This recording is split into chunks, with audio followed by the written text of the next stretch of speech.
In the previous video, we discussed the plot of the novel Petals of Blood, and we also discussed the various characters in the novel.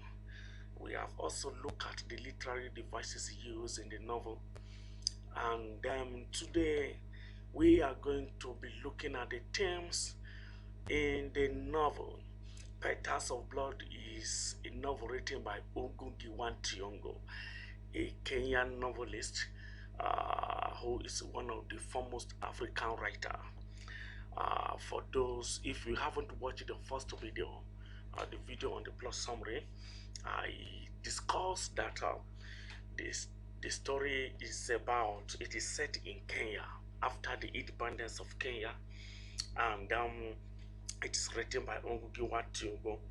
It follows a school teacher called Munira, and then Kariga, and then a woman called Wanja, a bandmate, and her boss Abdullah, as they cope with the rapid modernization of their rural village, Umarok.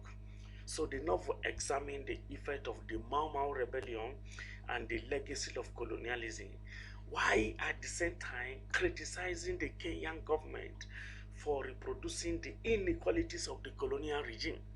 That is, the new independent government of Kenya do not have much difference from the colonial government, because the colonial government is known for exploitation, and at the same time the self-government after the independence also follow the footsteps of the colonial government, though the colonial government was exploiting the people and taking their resources to their own country, while the citizens of Kenya who took over power after independence were exploiting the people and appropriating the public funds for their personal use. So we saw that at the end of the story, a man Munira, who committed an action which led to the death of others, was imprisoned. So let's look at the themes one after another. Yes, one of the major things in the novel is corruption. Corruption is dominant in the story from the first chapter to the last chapter of it.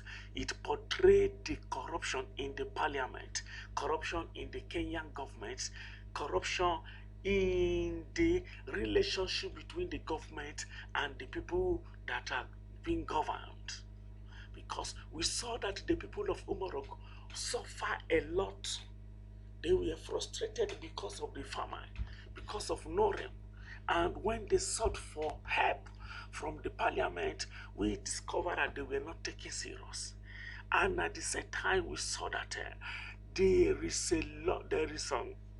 after Uhuru, that is independence, after the independence, the people were happy, the people were rejoicing that, okay, the corrupt colonial government has gone, and now we have a self-government in Kenya that will cater for the needs of the people.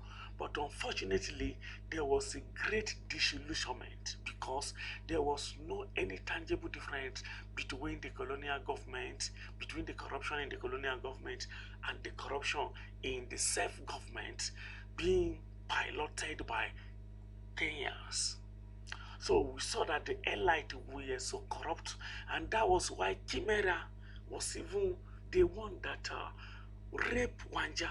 You can see Wanja, a barmaid who is also a victim of the corruption, was also raped by Chimera, who is one of the elites in the society. And that is another form of corruption we saw. And then there are so many areas of corruption, in the sense that the people came to the village only to come and buy land, because the transatlantic road being constructed by the Kenyan government is bringing civilization and modernization to the Umarok village. So corruption is very dominant in the novel. Then capitalism. The people were more concerned about who control what. So we saw that during the construction of the transatlantic road, many elites came to the Umarok village for just one thing: to exploit the poor, to exploit the farmer by buying out their lands. Not that when the farmers were suffering and they sought for help, none of them rendered any help. But they came in hurry to come and buy the land of the farmers when development started coming to the Umarok village. So they were more concerned about taking the land of the farmers and then selling things to the farmers later. So we saw it is a very form of corruption. And also we saw that Vanja, who introduces the drink of Tenga to Abdullah, is also exploited. Now, the ideal of the drink came from Vanja, or Vanja did not benefit from it because she was exploited.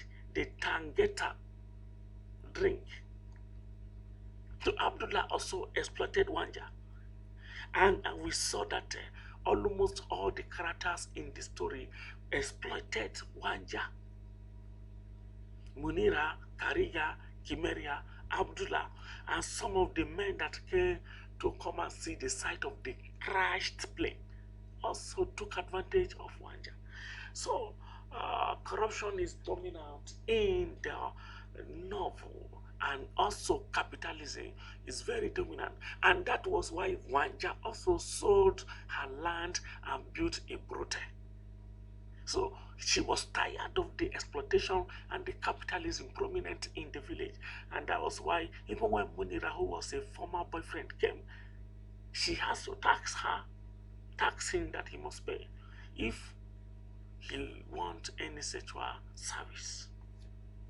Now, land is very, very dominant. In fact, Africa generally is more concerned about land. In some African traditional society, somebody can give you whatever, he can even give you their wife, but they will never give you even no matter how, they cannot give you any space of their land. So, and we saw that agriculture is very, very important in Petals of blood. So we saw that the Umarok village are dominated by farmers. The people are isolated because they are pastoral community. And there was not much modernization in Umarok. So the people depend solely on agriculture, and that made land very, very important to each person living in Umarok village. So we saw that when development began to come, the land were being taken away by the elite who rushed to the village to come and buy the land. So they used their money to oppress the landowners, and then the land was sold to them. And when rain did not fall, that famine was happening, was taking over Umarok, the people appeased the land. So land is very, very important in the story and at the same time in the African continent generally. Now let's look at another: education. Is education very important? Yes. Education is dominant in the novel. Not that the people take education very serious, but the theme of education runs from the beginning of the story to the end. What took Munira from the city, from the metropolitan area to the rural area is because of education. And then he returned, he went to Umarok to go and teach in the school, to take a position in the school. And you saw that the students were not comfortable with what was happening. They did not take him serious, Barry. They did not take him serious.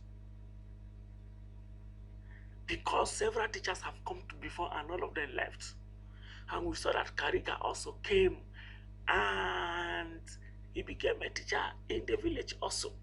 So education is very, very prominent in the story.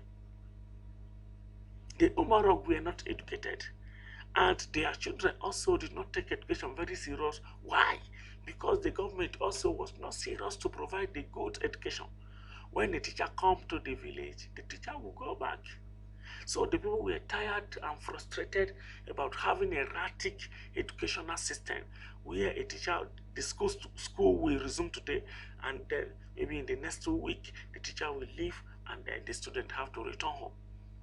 So that was one of the things that happened.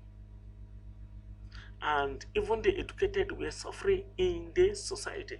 And that was why Munira and Kariga ended up as teacher. And not only that, they were not paid very well. So, okay, these are the major 4 themes in the novel Petals of Blood. Now, let's look at the style. The Petals of Blood rely heavily on flashback. From the first chapter, the first chapter was a preview of the ending of the story, where a teacher died, 2 businessmen, that is, those that were set on fire by Munira, and it is rely heavily on flashback. So from the beginning, then in the second chapter, we will return to the beginning of the story.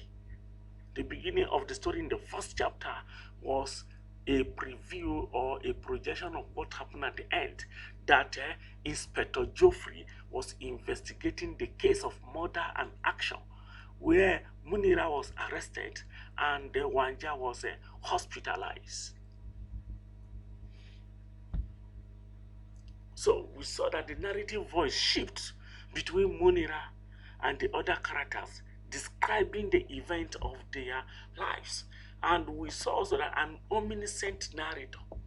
So there is also suggestion of a communal narrative voice, as Ngugi draws on the mythic past of Kenya to place the novel in a wider context than simply the colonial administration. So we saw the communal voice when the people when the people of Umarok went to the urban city to beg for assistance from the parliament. So, okay, we will stop here. The literary devices used in this novel, we are going to be discussing it in another video. So it is important that you subscribe to the channel so that you will be notified when a new video on the text Petals of Blood is uploaded. And also we deal with other novels.